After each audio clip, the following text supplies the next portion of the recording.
Good afternoon students. हमारा the living world continue है। Part 1 हम कंप्लीट कर चुके हैं। ये है पार्ट 2। इसके अंदर हम स्टडी करेंगे टैक्सोनॉमी एंड सिस्टमैटिक्स। तो what is taxonomy and what is systematics? Taxonomy it is the branch of biology that deals with the identification, nomenclature, classifications of the living organisms. Taxonomy के अंदर हम किसी भी अननोन ऑर्गेनिजम्स को क्या करते हैं, कोई भी अननोन ऑर्गेनिज्म है, हम उसको सबसे पहले क्या करेंगे, आइडेंटिफाई करेंगे, देन उसका नामकरण करेंगे। आइडेंटिफाई करने के बाद हम सोचेंगे कि उसको किसी नाम से बुलाएं, तो हम उसका क्या करते हैं, नामकरण करते हैं। वो किसके अंदर इंक्लूड होगा, नोमेनक्लेचर के अंदर। नोमेनक्लेचर के बाद हम सोचते हैं कि उसको अपने घर की भी ज़रूरत है, तो हम उसको कहाँ पर प्लेस करें, तो हम उसको क्या क्या करेंगे, क्लासिफिकेशंस करेंगे on the basis of there similarities and the differences. उसके सिमिलरिटी और डिफरेंस कैरेक्टर के बेस पर हम उसको क्या करते हैं, क्लासीफाई करते हैं। तो identification, nomenclature and the classification, all these three include under the taxonomy. And the taxonomy word जो किसने दिया था, टैक्सोनॉमी वर्ड किसने दिया था, एक बोटनिस्ट है, स्विस फ्रेंच बोटनिस्ट, जिसका नाम है अगस्तियन पायरामिस डी कैंडोल। 1778 से 1841 तक उन्होंने टैक्सोनॉमी पे स्टडी किया और टैक्सोनॉमी वर्ड को क्या किया है, डिस्कवर किया है। नेक्स्ट है सिस्टमैटिक हमने कहाँ से लिया, एक लैटिन वर्ड है सिस्टेमा। लैटिन वर्ड सिस्टेमा से हमने क्या लिया है, सिस्टमैटिक वर्ड। इसके अंदर क्या होता है, placing of organisms into group और द टैक्सा। सिस्टमैटिक्स के अंदर हम क्या करते हैं, जितने भी ऑर्गेनिजम्स हैं हमने उनको क्या कर दिया, आइडेंटिफाई कर दिया, नोमेनक्लेचर कर दिया, क्लासीफाई कर दिया। अब हम उसको क्या करते हैं, प्लेस करते हैं। Placing of organism into groups के अंदर, ग्रुप मैंने टैक्सा मैंने ग्रुप, उसके मतलब क्लासेस के अंदर हम इसको क्या करते हैं, प्लेस करते हैं on the basis of certain relationship between the organism. बहुत से ऑर्गेनिजम्स है, जितने भी अननोन ऑर्गेनिजम्स है, हमने उनको क्या कर दिया, क्लासीफाई तो कर दिया। अब ये डिफरेंट ऑर्गेनिज्म है, ऐसे तो बहुत सारी क्लासें बन जाएंगी, लेकिन फिर हमने क्या किया, इनके जितने भी सिमिलर कैरेक्टर थे, सिमिलर कैरेक्टर और डिफरेंट कैरेक्टर के बेस पर उनको क्या कर दिया, एक ग्रुप के अंदर क्या करा है, उसको प्लेस किया है। दो साइंटिस्ट आते हैं, Carolus Linnaeus and the sir Julian Huxley. जो कैरोलस लिनेयस है, उन्होंने सबसे पहले सिस्टमैटिक वर्ड को यूज़ किया था अपनी बुक सिस्टमा नेचर के अंदर। तो यहाँ से हमारे दो क्वेश्चन सोल्व होते हैं कि जो सिस्टमैटिक वर्ड है सबसे पहले किसने यूज़ किया था, कैरोलस लिनेयस ने यूज़ किया था। और जो सिस्टमा नेचर है बुक का किसके द्वारा लिखी हुई है, ये लिखी है कैरोलस लिनेयस ने। सेकंड आता है हमारा सर जूलियन हक्सले 1940 में। इन्होंने क्या किया था, इन्होंने एक टर्म है न्यू सिस्टमैटिक, उसको क्या किया था, प्रपोज किया था। कौन सी टर्म है, न्यू सिस्टमैटिक्स ने दिया सर जूलियन हक्सले ने। नेक्स्ट आता है हमारे पास प्रोसेस ऑफ टैक्सोनॉमी की प्रोसेस क्या है, किस प्रोसेस के बेस पर हम एक अननोन ऑर्गेनिजम्स को क्लासीफाई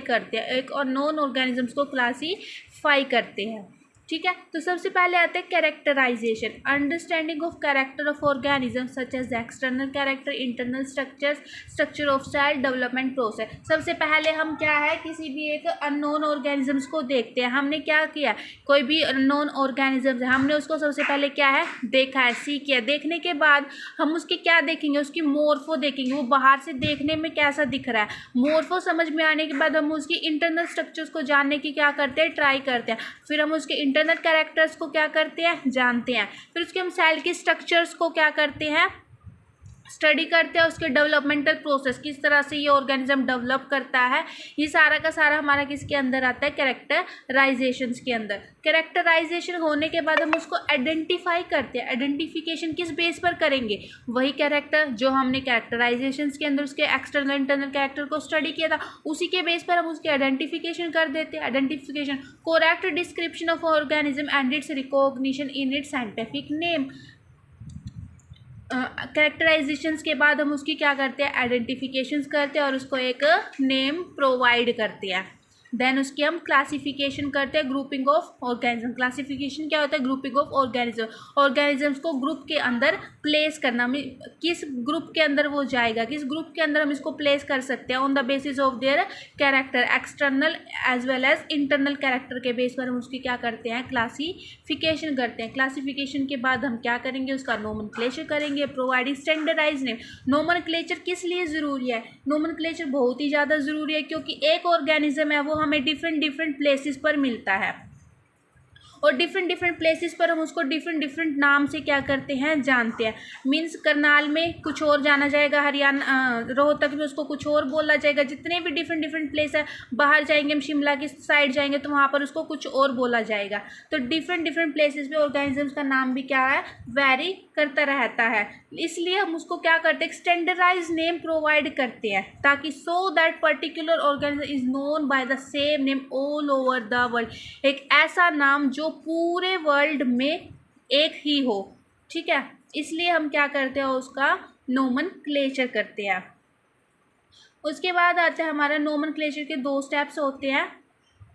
इसको हम बायनोमियल नोमेनक्लेचर भी बोलते हैं। और जो बायनोमियल नोमेनक्लेचर है वो किसने दिया है, कैरोलस लिनेयस ने दिया। किसने दिया है, कैरोलस लिनेयस ने दिया है।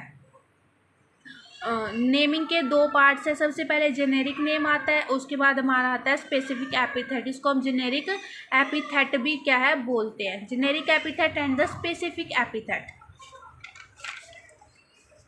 उसके बाद है जो साइंटिफिक नेम है। साइंटिफिक नेमिंग के कुछ रूल्स होते हैं, किस बेस पर हम उसका नेम रखते हैं, किस बेस पर हम उसको क्या करते हैं, नेम प्रोवाइड करते हैं, साइंटिफिक बेस। उसके कुछ रूल्स है। फर्स्ट रूल क्या है कि scientific names are generally in Latin and written in the italic. Scientific names generally तो क्या होता है, लैटिन में होता है, और अगर हम उसको लिखते हैं तो वो हमें किस में, बुक्स में हमें किस में मिलता है, वो इटालिक्स में लिखा मिलता है। ऐसे टेढ़ा टेढ़ा लिखा मिलता है ना, उसको हम क्या, वो किस में लिखा होता है, इटालिक लैंग्वेज में लिखा होता है। और उसमें जो फर्स्ट वर्ड है वो हमारा जीनस को क्या करेगा, रेफ़र करेगा, और जो सेकंड वर्ड है वो स्पीशीज़ को रेफ़र करेगा। अगर हम उसको हैंड रिटन लिखते हैं तो उसके अंदर, उसके नीचे क्या होना चाहिए, अंडरलाइन प्रोवाइड करेंगे। अगर हम उसका प्रिंट निकलवाते हैं, प्रिंटेड लिखते हैं, तो वो किस में होना चाहिए, इटालिक लैंग्वेज में होना चाहिए। ये सारे के सारे मैं आपको रूल्स बता रही हूँ। फर्स्ट रूल तो क्या थे कि generally in Latins and written in italics. Second rule क्या है, फर्स्ट वर्ड जीनस नेम होता है, सेकंड वर्ड स्पीशीज नेम होता है। थर्ड रूल क्या है कि अगर हम उसको हैंड रिटन करते हैं तो अंडरलाइन मस्ट। और फोर्थ क्या है कि प्रिंटेड में हम उसको किस लैंग्वेज में लिखेंगे, इटालिक लैंग्वेज में। फिफ्थ रूल क्या बोलता है कि first name start with the capital letter and the second name start with the small letter. First name हमारा क्या था, जीनस नेम, तो जीनस नेम किससे स्टार्ट होगा, कैपिटल से, और स्पीशीज का नेम किससे स्टार्ट होगा, स्मॉल से। एग्जाम्पल यहाँ पे मैंने किसका लिया हुआ है, ह्यूमन बींग का। क्या किसका लिया हुआ है, ह्यूमन बींग का। ह्यूमन बींग का साइंटिफिक नेम क्या है, होमो सेपियंस। अब ये हैंड रिटन है तो हमने क्या किया, इसको अंडरलाइन किया है, ठीक है। और इसका जो फर्स्ट वर्ड है जीनस नेम, जीनस नेम को मैंने कैपिटल में लिखा है और स्पीशीज को मैंने स्मॉल में लिखा है, ठीक है। तो ये हो गया हमारा होमो सेपियंस साइंटिफिक नेम। इसी तरह से इसको किसी भी scientific name of the author at last, जिस भी ऑथर ने इसको डिस्कवर किया है, अगर उसका नाम लिखना है तो हम क्या लिखेंगे, स्पीशीज एपिथेट के बाद लिखेंगे। एग्जाम्पल मैंगो, किसका एग्जाम्पल लिया हुआ है यहाँ पर, मैंगो का। मैंगो का साइंटिफिक नेम क्या है, मैंगीफेरा इंडिका। तो सबसे पहले जो जीनस का नेम है कैपिटल आएगा, स्पीशीज का नेम इंडिका, तो वो क्या आएगा, स्मॉल से शुरू होगा। हैंड रिटन है तो हम उसको अंडरलाइन करेंगे, और ऑथर का नेम हम लास्ट में लिखेंगे, लिन। क्या लिखा है ये, लिन।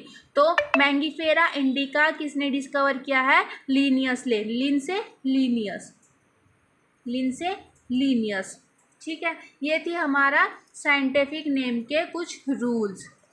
सिंपल लैंग्वेज में आसानी से आपको क्या है, समझ में आ जाएंगे। नेक्स्ट आता है हमारे पास taxonomy hierarchy. Taxonomy hierarchy, hierarchy generally क्या होती है, सीढ़ियों की तरह होती है, मतलब स्टेप बाय स्टेप जो चलता है, स्टेप बाय स्टेप चलना, वो क्या होता है, हमारा हायरार्की होता है। टैक्सोनॉमी हायरार्की, टैक्सोनॉमी हायरार्की के अंदर हम क्या स्टडी करेंगे कि ऑर्गेनिजम्स को नेम प्रोवाइड करना, क्लास प्रोवाइड करना, फैमिली प्रोवाइड करना, ये सारा का सारा किसके अंदर आता है, टैक्सोनॉमी हायरार्की के अंदर आता है। और टैक्सोनॉमी हायरार्की को लर्न करने की यहाँ पर एक छोटी सी ट्रिक दी हुई है। जनरली बच्चे क्या है, भूल जाते हैं कि पहले किंगडम आना है, क्लास आना है, ऑर्डर आना है, ये सारा का सारा क्या है, भूल जाते हैं। तो यहाँ पर एक छोटी सी ट्रिक है, इसको पहले हम किससे याद करेंगे, कीप पॉट क्लीन और फैमिली गेट सिक। सिंपल सी लाइन है, हमें जल्दी याद हो जाती है। Keep pot clean, keep pot clean और फैमिली गेट सिक।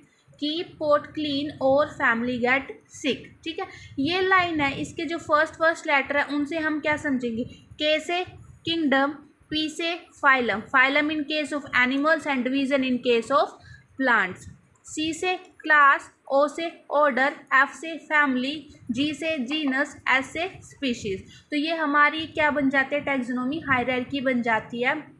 Kingdom, phylum, class, order, family, genus, species. तो सबसे जो स्मॉल है वो क्या है हमारी? स्पीशीज है, then genus, then family, then order, then class, then phylum, then kingdom.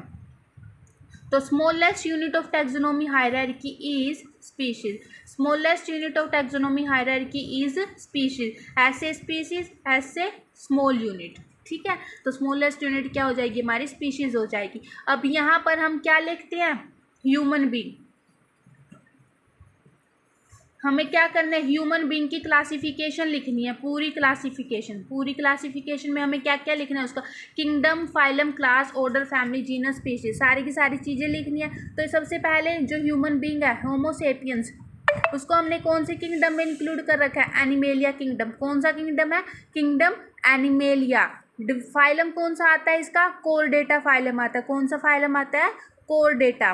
Class इसकी आती है मैमेलिया, ऑर्डर आता है प्राइमेटा, फैमिली आते हैं होमिनेडी, एंड द जीनस इसका क्या है? होमो, स्पीशीज है इसकी सेपियंस। देखो, ये कैपिटल से, ये स्मॉल से, ये पूरी की पूरी इसकी क्या हो जाती है? क्लासिफिकेशन। किसकी? होमो सेपियंस की, ह्यूमन बीइंग की क्लासिफिकेशन या टैक्सोनॉमी हायरार्की। जनरली आपको क्या याद करना है? Taxonomy hierarchy step by step आपको याद करनी है। फैमिली के बाद ऑर्डर आता है, ऑर्डर के बाद क्लास आती है, क्लास के बाद फाइलम आता है, फाइलम के बाद किंगडम आता है। ये सब आपको क्या है? लर्न होना चाहिए। और होमो सेपियंस की ये क्या हमने पूरी क्या की है? टैक्सोनॉमी हायरार्की लिखी है, क्लासिफिकेशन लिखी है, इसकी क्लास क्या है, फाइलम क्या है, किंगडम क्या है, ये सारा का सारा हमें क्या है? लर्न होना चाहिए। एनसीईआरटी के अंदर बहुत से दिए हुए हैं, वो डायरेक्ट आप अपनी बुक से क्या कर सकते हो? लर्न कर सकते हो।